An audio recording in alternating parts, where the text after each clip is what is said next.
ध्रुवन्ते राजा वरुणो ध्रुवं देवो बृहस्पतिः ध्रुवन्त इन्द्रश्चाग्निश्च राष्ट्रं धारयतां ध्रुवौ ध्रुवं ध्रुवेण हविषा तस्मै देवा अधिब्रवन् अयं च ब्रह्मणस्पतिः।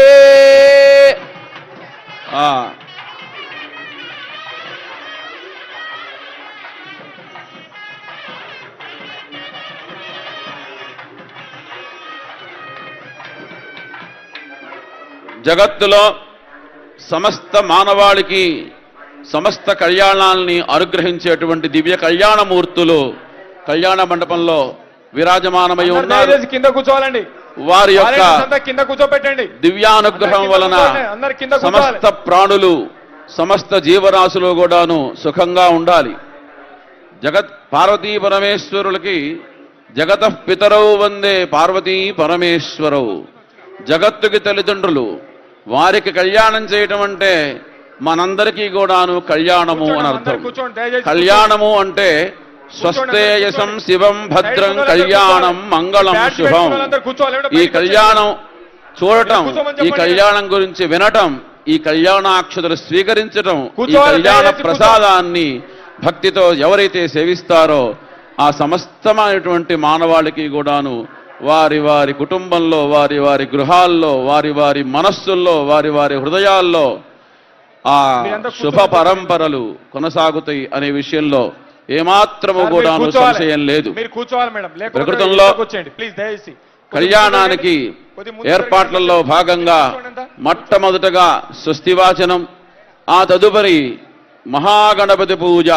కార్యారంభేతు విఘ్నేశం. ఏ కార్యక్రమం చేయాలన్నా మనం మొట్టమొదట చేసేది సకల విఘ్న నాయకుడు అయినటువంటి ఆ గణపతిని ఆరాధిస్తాం. ఎవరైతే గణపతి యొక్క ఆరాధన విషయంలో వైముఖ్యంగా ఉంటారో, వైముక్షహత దైత్యశ్రీహి, ఎవరైతే గణపతి ఆరాధన విషయంలో విముఖంగా ఉంటారో, ఆ గణపతి ఆరాధన చేయాలనేటువంటి శ్రద్ధ ఎవరికి ఉన్నదో వారికి హతదైత్యశ్రీహి, వారి యొక్క శ్రీ అంతా హరించబడుతుంది. అంచేతను పార్వతీ పరమేశ్వర వివాహం చేయాలన్నా మొట్టమొదట చేయాల్సింది ఆ గణపతి యొక్క పూజ. ఆ గణపతి పూజని ప్రారంభించడానికి ముందుగా మన అర్చక స్వాములు స్వస్తివాచకాన్ని, అలాగే దీపారాధనాది మంగళ కార్యక్రమాలన్నీ కూడాను ఏర్పాటు చేసుకున్నారు. భూనాయకం వా ధననాయకం వా భజన్ భువం వా ధనమేతి లోకే తద్విఘ్ననాథన్న భజామి కింతు సహస్రశస్తం ప్రణమామి నిత్యం అంటారు ఒక కవి. చాలా చమత్కారంగా అంటారు. లోకంలో బాగా భూమి ఉన్నవాడిని సేవిస్తే, ఒక 100 ఎకరాలున్న ఆసామిని సేవిస్తే ఏదో ఒక రోజున 1 ఎకరం బాబా నువ్వు హాయిగా సేద్యం చేసుకో అని ఇస్తాడు. అట్లాగే బాగా డబ్బున్న వారి దగ్గరికి వెళ్ళి రోజు సేవ చేస్తే ఏదో బుద్ధి పుట్టినప్పుడు ఆయన డబ్బులు ఇస్తాడు. మరి విఘ్నాలకి నాయకుడు కదా, ఈయన్ని సేవిస్తే మనకి విఘ్నాలు ఇస్తే కష్టం కదా. కాబట్టి విఘ్ననాథన్న భజామి, ఈ విఘ్ననాథుణ్ణి నీ భజించను, కానీ సహస్రశస్తం ప్రణమామి నిత్యం, ఎటువంటి విఘ్నాలు రాకుండా ఉండటం కోసమై ఆయనని నేను సేవిస్తున్నాను అని చెప్పుకుంటాడు ఆయన. కాబట్టి ఆ విఘ్ననాయకుణ్ణి ఎటువంటి విఘ్నాలు రాకుండా ఉండటం కోసమై ఆ విఘ్ననాథుడి యొక్క పూజ చేస్తారు. ఇక్కడ ఒక రహస్యం ఉంది. శ్రీరామచంద్ర ప్రభువు అవతరించారు.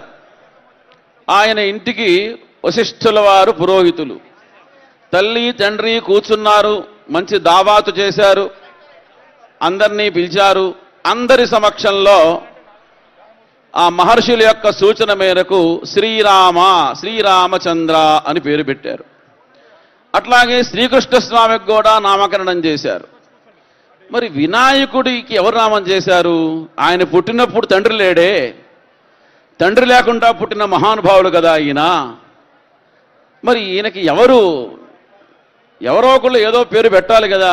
సరే, విఘ్నాలన్నీ పోగొట్టాడు కాబట్టి విఘ్ననాయకుడు, ఒకటే దంతం ఉంది కాబట్టి ఏకదంతుడు, పెద్ద కర్ణాలు ఉన్నాయి కాబట్టి శూర్పకర్ణ, ఇట్లా అవన్నీ కూడా లావుగా ఉంటే లావుగా ఉన్నారు, సన్నగా ఉంటే సన్నగా ఉన్నారు చెప్తారు. కానీ అసలంటూ ఆయనకి పేరు ఉండాలి కదా, ఏం పేరు పెట్టారు అని మీలో ఎవరికన్నా తెలిస్తే చెప్పచ్చు, వింటాం మేము. పార్వతీ అమ్మవారు ఆలోచించింది ఏం పేరు పెట్టాలి అంటే, ఆవిడ ఆలోచించి ఒక అద్భుతమైన పేరు పెట్టింది. గణపతికి ఆ పేరంటే చాలా ఇష్టం. అది మంత్రశాస్త్రంలో చాలా రహస్యమైన విషయం. ఏమిటి అంటే, ఆవిడ యొక్క శరీరం మీద నలుగు పిండి పెట్టుకొని ఉంటే ఆ నలుగు పిండిని రాసుకుంటున్న సమయంలో చెలికత్తలు వచ్చి, అమ్మా ఈశ్వరుడికి చాలా మంది నందీశ్వర, భృంగీశ్వరాది అనేక గణాలున్నాయి, నీకంటూ ఒక్క గణం లేదు, నీ పుట్టింటి వాళ్ళు ఒక్క పియ్యేనివ్వలేదు, నీ పుట్టింటి వాళ్ళు సేవకుల్నివ్వలేదు, మరి నీకు ఏమిటి కష్టం వస్తే చెప్పుకోవడానికి నీకంటూ ఒక ఆంతరంగికుడు ఉండాలి కదా అని ఆ చెలికత్తెలు పలికినప్పుడు ఆవిడికి అప్పుడు మనస్సులో ఒక ఆలోచన కలిగింది ఆ పార్వతీ అమ్మవారికి. ఆ ఆలోచన మేరకు ఆ నలుగు పిండి రాసుకుంటూనే దాంట్లో నుంచి ఆ పిండిని శరీరం మీద నుంచి రుద్ది ఒక ముద్ద చేసి, ఆ ముద్దని ఒక రూపాన్ని చేసి, ఆ రూపానికి ఒక నామం పెట్టింది. ఏమిటి ఆ నామం అంటే వత్ లభ, శరీరవత్ లభ, శరీరం లాగా. అందుకోసమే వినాయకుడు ఎలా ఉన్నా అందంగా ఉంటాడు, మిగతా వాళ్ళకి చాలా అలంకారాలు చేయాలి, ఆయనంత గరిక వేసినా అందంగానే ఉంటాడు. అందుకోసం ఆ యమ్మ జగదంబిక పార్వతీ అమ్మవారు వల్లభ అని పేరు పెట్టింది. అసలు మొట్టమొదటి పేరు వల్లభుడు. తమిళనాడులో అనేక ప్రాంతాల్లో వల్లభ గణేశుడు అని చెప్తారు. వేదాంత శాస్త్రంలో వల్లభేష ఉపనిషత్తు అని కూడా ఉంది. అటువంటి ఆ వత్ శరీరవత్ లభ, ఆ పార్వతీ అమ్మవారి యొక్క శరీరం నుంచి మనందరం కూడాను శరీరంలోంచి పుట్టాం, అమ్మ శరీరంలోంచి పుట్టాం, కానీ ఆయన శరీరం పైనుంచి పుట్టాడు కాబట్టి శరీరవత్ లభ వల్లభ. అటువంటి వల్లభ స్వరూపమైనటువంటి ఆ గణపతి యొక్క పూజ అనేటువంటిది అత్యంత ప్రాముఖ్యమైనటువంటి పూజ. ఆ పూజని ప్రారంభించే ముందు స్వస్తి వాచనం. ఓం మమాగ్నే వృచ్చో విహవేశ్వస్తు వయంద్వేంధానాస్తనవం పుషేమాన్నమంతాం ప్రజశ్చదస్త్రస్త్వజాధ్యక్షేణ మృదునాదజేమా దేవా విహవే సంతు సర్వ ఇంద్రావంతో మరుతో విష్ణురగ్నిః మమాంతరిక్షమరుగోపమస్తు మహ్యం వాతః పవతాం కామే అస్మిన్ దేవాద్రవిణమాయజంతాం మయ్యాశీరస్తు మయి దేవహూతిః దేవ్యాహోతారా పరిషంత పూర్వేరిష్టాస్యామ తనువాసు వీరాః యజంతు మమ యాని హవ్యాగోతి సత్యా మనసో మే అస్తు ఏనో మానికాంగతవజ్జనాహం విశ్వే దేవాసో అధివోజతామే ఈశ్వరుర్వేరుణ కృణోత విశ్వే దేవాస వీరయధ్వం మహాస్మయ ప్రదజామాతరో బ్రహ్మారథామద్విషతే మన్యం పరిజునదన్ పరస్తారదబ్ధో గోపాః పరిపాహినస్తు ప్రత్యంజోషంతిర్గతః పునస్తే మైషాంజత్తం ప్రముఖా వినేజత రాధాతృణాం భువనస్య యస్పతిర్దేవగం సవితారమభిమాతిషాః యమయజ్ఞమశ్వినా భా బృహస్పతిర్దేవాః పాంతో యజమానన్యద్భాత్ యజానో మహిషః శర్మ యగం సదస్మిన హవే పురుహూతః పురుక్షో ప్రజారే హరయశ్వముడరేంద్రమానో రీరిషో మా పరదాపత్నా అపతే భవంద్రింద్రాగ్నిభ్యామవబాధామహేతా రుద్రా ఆదిత్యా ఉపరిస్పృశం మోక్రంజేత్తరమధరాజమక్రన్నాంద్రమవదోహవామహే యోగో యుద్ధనజిదశ్వరిజ్యః యమన్నో హిజ్ఞం బహవేదుస్వాస్య కర్మో హరివో మే దినంబా. సకల శివస్వరూపం. వేదము అంటే వేద శివ శివో వేద, వేదమే శివుడు, శివుడే వేదం. అంచేత ఏ పని చేయాలన్నా మన భారతీయ సనాతన సంప్రదాయంలో వేదమంత్ర ఉచ్చారణలతోనే ప్రారంభం చేస్తాం.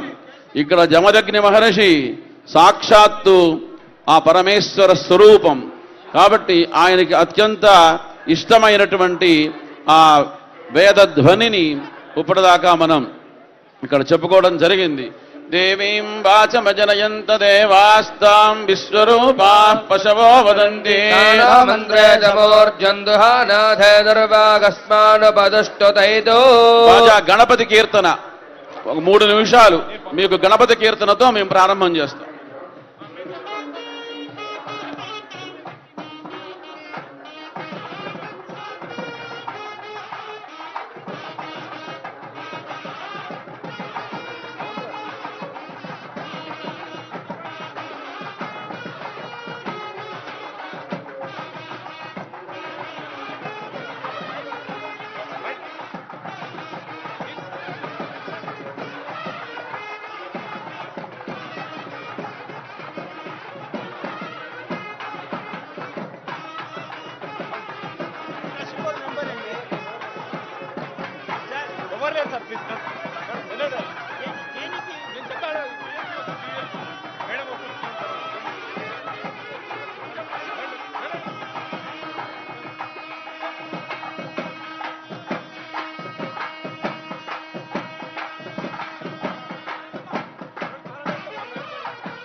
వీళ్ళంతా లోపలి ఎవరు పోయి అంతా ఇటు పంపించే ఉండే.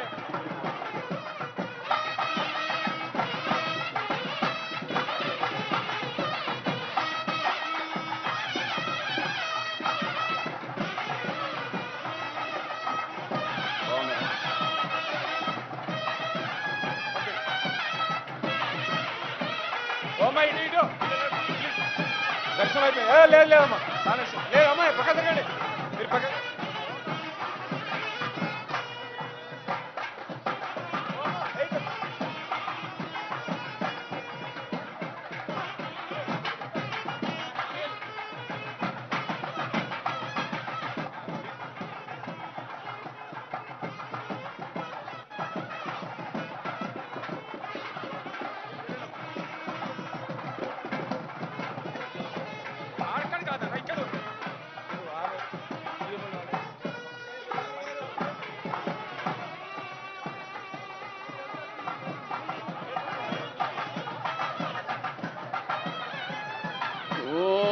शिवो नाम रूपाभ्याम या देवी सर्वमंगला संस्मरणात् पुंसां सर्वतो जयमंगलम् शुक्लांबरधरं विष्णु शशिवर्णं चतुर्भुजं प्रसन्नवदनं ध्यायेत् सर्वविघ्नोपशान्तये देवलग्नं सुदिनं तदेव ताराबलं चन्द्रबलं तदेव विद्याबलं दैवबलं तदेव लक्ष्मीपदे तेऽङ्घ्रियगो स्मरामि यत्र योगीश्वरः कृष्णो यत्र पार्थो धनुः ధరః తత్రశ్రీర్విజయోభూధ్రువాణే ధర్మదిం మమ సకల కళ్యాణ భాజనం యత్ర జాయతే పురుషస్తమదన్నిత్యం ప్రజామి శరణం హరయో సర్వదా సర్వకార్యేషు నాస్తి తేషామమంగళం తేషాం హృదిస్తో భగవాన్ మంగళానిధనం హరిః లాభస్తేషాం జయస్తేషాం కుతస్తేషాం పరాభవః తేజా వందే వరస్యామో హృదయస్థోదనార్దనః ఆపదామపహర్తారం దాతారం సర్వసంపదా